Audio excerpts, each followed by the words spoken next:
भगवान के पास कोई एक बुढ़िया माई आई। पूछा, महाराज हमें तो थोड़े से शब्दों में और सरल सरल भाषा में समझा दीजिए धर्म क्या होता है, मुक्ति का मार्ग क्या है, हमें सरल सरल भाषा में। बेचारी गई होगी अनेक आचार्यों के पास, जो बहुत पांडित्यपूर्ण बातें, ये दार्शनिक बात वो दार्शनिक बात, समझ में ना आए बोल क्या रहे हैं। तो भगवान मुस्कुराए, भाई धर्म तो हमेशा सरल भाषा में ही समझाया जाता है। धर्म लोगों को इसलिए सिखाया जाता है कि वो धारण करें, समझेंगे ही नहीं तो धारण कैसे करेंगे। धर्म का रास्ता इसलिए सिखाया जाता है कि उस पर चले, समझेंगे ही नहीं तो चलेंगे कैसे।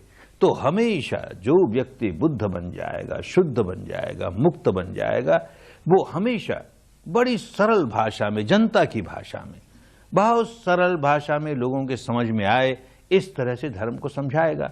तो कह लो हमेशा यही समझाता हूं, तो मैं फिर समझाता हूं। तो क्या समझाया, थोड़े से शब्दों में क्या कहा,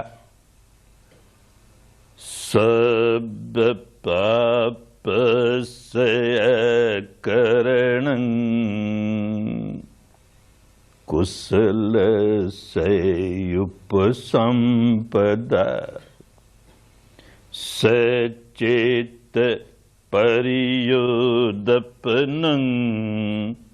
एतं बुद्धान शासनं। एतं बुद्धान शासनं। शासन पुरानी भाषा में शिक्षा को कहते थे, उपदेश को कहते थे। किसी ने उपदेश दिया और उसके अनुशासन में हम बंध गए, उसने जैसे बताया वैसे हम चलने लगे, तो शासन कहा जाता था। तो बुद्धान शासनं, एक बुद्ध का नहीं, सभी बुद्धों का, सभी बुद्धों का यही उपदेश होगा। कोई व्यक्ति बुद्ध बन जाए और इसे छोड़ करके और कोई निकम्मी बातें करने लगे तो समझना चाहिए बुद्ध नहीं हुआ अभी, ये कोई दार्शनिक जंजाल में उलझा हुआ है और लोगों को भी उलझा रहा है। ये कोई सांप्रदायिक बाड़े में बंधा हुआ है और लोगों को भी बांध रहा है। इसको शुद्ध धर्म नहीं समझ में आया। बुद्ध होगा तो यही बात कहेगा, इसके अतिरिक्त और कुछ नहीं कहेगा। क्या कहेगा, सब पापस्य अकरणं, सब प्रकार के पाप कर्मों से बचो, कुशलस्य उपसंपदा, कुशल कर्मों की संपदा संचित करो, और से चित्त परियोदपनं, अपने चित्त को निर्मल करो, परिपूर्ण रूप से निर्मल करो। परियोदपनं, बहुत से रास्ते होते हैं जिनमें मानस का ऊपरी ऊपरी हिस्सा निर्मल कर लिया जाता है। केवल बुद्धि के द्वारा हम चाहें तो अपने ऊपर ऊपर के चित्त को निर्मल कर लेंगे, अच्छा ही है, उतना लाभ तो हुआ, लेकिन वो मुक्ति की बात नहीं हुई। मुक्ति की बात तो तब होगी जबकि सारा का सारा मानस, अंतर मन की गहराइयों तक एक भी हिस्सा नहीं बचेगा, सारा का सारा मानस धुल जाएगा, साफ हो जाएगा। इसी को परियोदपनं, से चित्त परियोदपनं, बस इसके अतिरिक्त और कुछ नहीं। इसी को कहा केवल परिपूर्णं, केवल परिशुद्धं। धर्म परिपूर्ण हो गया इन तीन बातों में। दुष्कर्मों से बचो, सत्कर्मों में लगो और चित्त को निर्मल करो। अब इसमें और कुछ जोड़ने की जरूरत नहीं, पूर्ण है। केवल इतना ही कर ले, मुक्त अवस्था तक पहुंच जाएगा। कुछ जोड़ेगा तो उसे बिगाड़ और देगा, कुछ नहीं जोड़ना। केवलं परिपूर्णं, ऐसे ही परिशुद्धं, इसमें से कुछ निकाल नहीं सकते। निकालने लायक कोई दोषपूर्ण बात है ही नहीं। ये बात तो निकाल दें तो धर्म ज्यादा शुद्ध हो जाएगा, ऐसा कुछ है ही नहीं। इन तीनों बातों में धर्म की परम शुद्धता समाई हुई, परम परिपूर्णता समाई हुई, तो ही समझना चाहिए शुद्ध धर्म है। कुछ और करने का है ही नहीं। सब पापस्य अकरणं, सब तरह के पाप कर्मों से बचो। पाप कर्म क्या हुए, सब तरह के कुशल कर्मों में लगो। कुशल कर्म क्या, पुण्य क्या, पाप क्या, पुण्य क्या। बात तो बड़ी सीधी सीधी, लेकिन यही बात जब दूषित हो जाती है, किसी संप्रदाय के साथ बन जाती है, सार्वजनीन बात है लेकिन किसी संप्रदाय के साथ जुड़ गई तो बिगड़ गई। अब उसकी अलग अलग परिभाषा, क्या पुण्य है, क्या पाप है, क्या धर्म है, क्या पाप है, इत्यादि इत्यादि। कुछ लोग जो धर्म को सीख नहीं समझते, तो इस तरह के बाह्य आडंबर करने वाला व्यक्ति, बाहर बाहर का दिखावा करने वाला व्यक्ति बड़ा धर्मवान, ऐसा नहीं करने वाला व्यक्ति धर्मवान नहीं। तो हर संप्रदाय के अपने अपने बाहरी दिखावे होते हैं। तो इस संप्रदाय का धर्मवान कहलाने वाला व्यक्ति इस तरह का उसका बाहरी दिखावा, दूसरे संप्रदाय का धर्मवान कहलाने वाला व्यक्ति उसका दूसरे तरह का दिखावा, वो बाहरी दिखावा ही धर्म बन गया उनके लिए, सही धर्म छूट गया। किसी किसी की बात समझ में आ जाए कि अरे बाहरी दिखावे में क्या पड़ा है भाई, तो और दूसरी बात में उलझ जाएगा। किसी एक संप्रदाय के इस प्रकार के कर्मकांड, तो कहेगा जो जो व्यक्ति इस प्रकार के कर्मकांड करता है वो तो धर्मवान, जो इस प्रकार के कर्मकांड नहीं करता वो धर्मवान नहीं।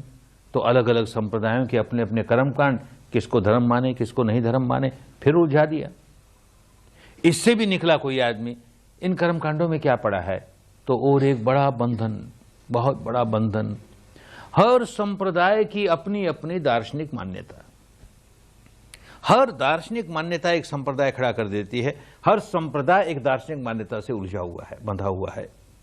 तो इस संप्रदाय का व्यक्ति जो इस दार्शनिक मान्यता को मानने वाला है, सारे जीवन इस अंधेरे में रहेगा कि जो जो लोग इस दार्शनिक मान्यता को मानने वाले हैं वो तो धर्मवान, जो इस दार्शनिक मान्यता को ही नहीं मानते उनका धर्म से क्या लेन देन। और अलग अलग संप्रदायों की अलग अलग दार्शनिक मान्यता, बस समझ लेना चाहिए धर्म नहीं है। धर्म हमेशा एक ही होता है, सबके लिए एक होता है, भिन्न भिन्न जहां हुआ समझ लेना चाहिए। छिलके हैं, ऊपर के छिलके हैं, सार नहीं है, सार हमेशा एक ही होगा। तो क्या पाप है और क्या पुण्य है, क्या कुशल कर्म है, क्या पाप है।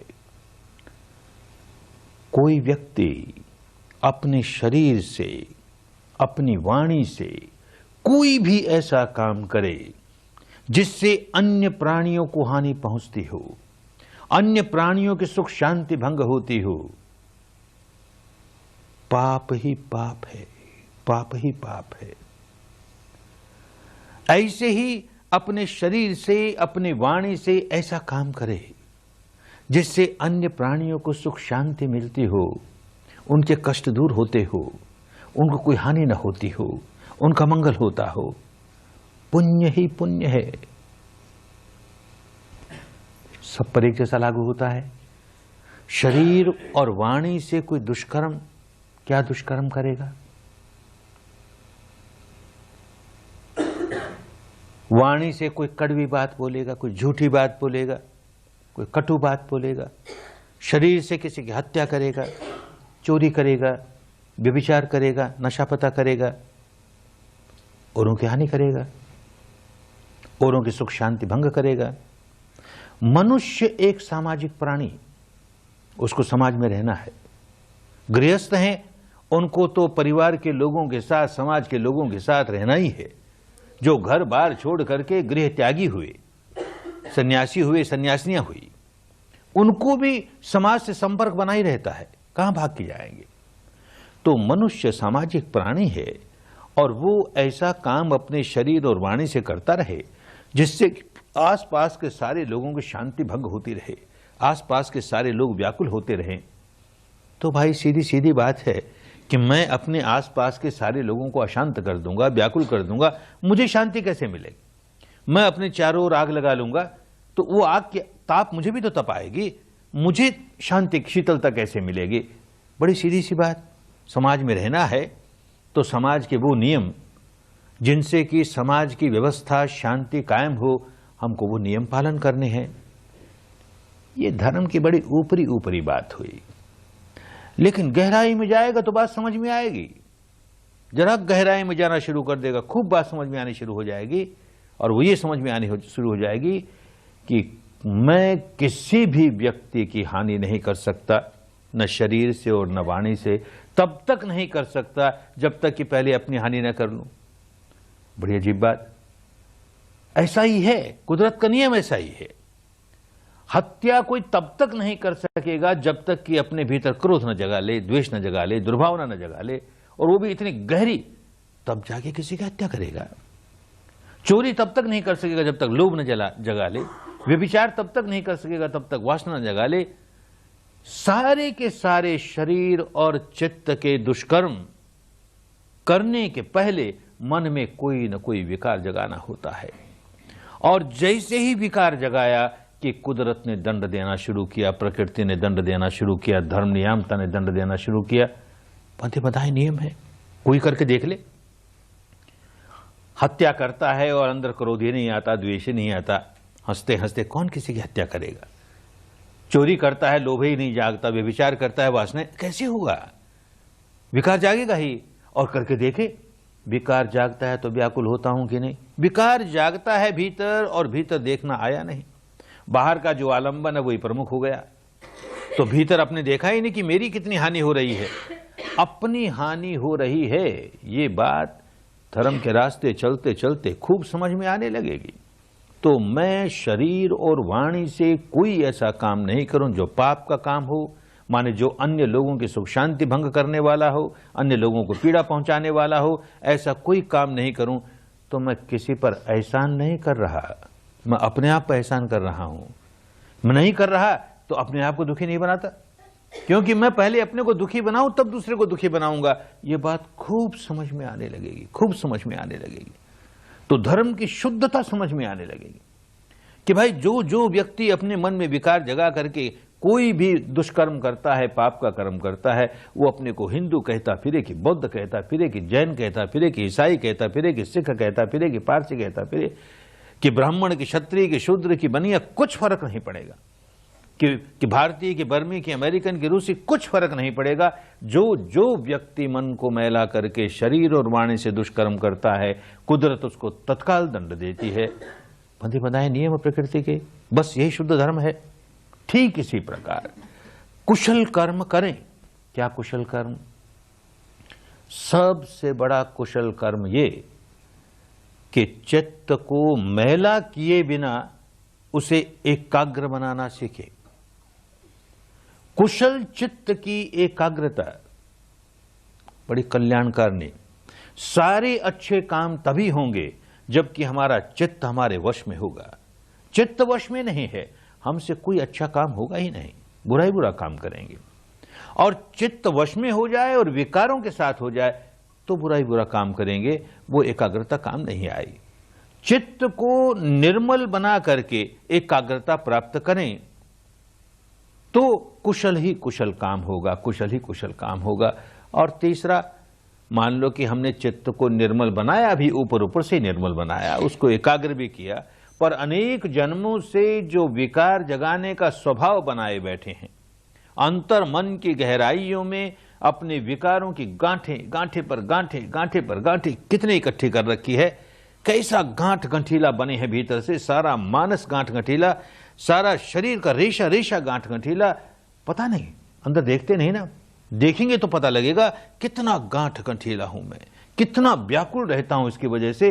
वो जब तक नहीं निकल जाएगा तो ऊपर ऊपर से हजार अपने चित्त को निर्मल कर लें, निर्मल करके एकाग्र भी हो जाएं, लेकिन मुक्ति नहीं मिली, दुखों से मुक्ति नहीं मिली, विकारों से, जड़ों से मुक्ति हो जाएगी, उस दिन सही मुक्ति मिली।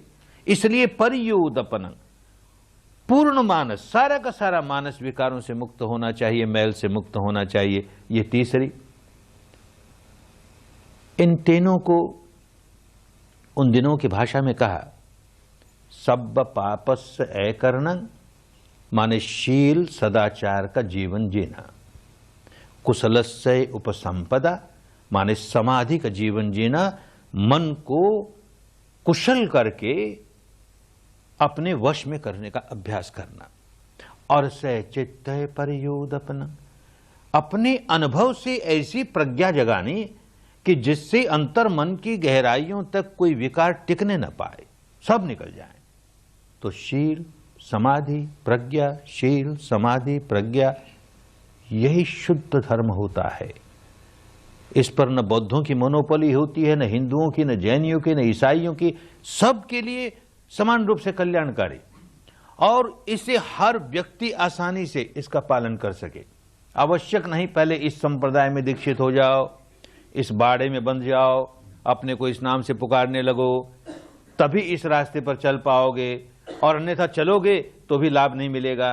पहले बाड़े में बन जाओगे और फिर चलोगे तो लाभ मिलेगा। ऐसी बात है ही नहीं, तो समझो धर्म नहीं है, फिर बाड़ा बंदी है। कहीं न कहीं को धोखे की बात है। धर्म सार्वजनीन होता है, ये बात समझ करके इस रास्ते चलना है।